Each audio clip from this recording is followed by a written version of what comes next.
Өзіңді ақылды етіп көрсету, яғни жасанды ақыл бүкіл адамзат үшін негізгі қауіптің бірі. Адамдар үшін ғаламшарға оңай бара алатын жол ашқым келеді. Шындығында, мен уақытты басқару туралы бірде-бір кітапты оқыған емеспін. Мақсатың болса, уақытты оқусыз-ақ басқарасың.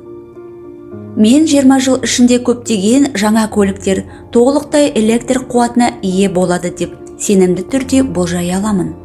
Тіпті 20-да емес, 10 жыл ішінде орын алуы мүмкін. Біз өзіміз жақсы көретін дүниеге қалай қол жеткізуге болатынын ойлауымыз керек. Сол арқылы әлемді жаңартамыз.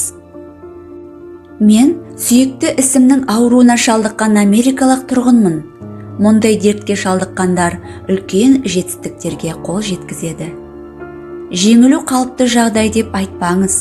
Жеңілу қалыпты емес. Демек, ойыңыз, идеяңыз шикі.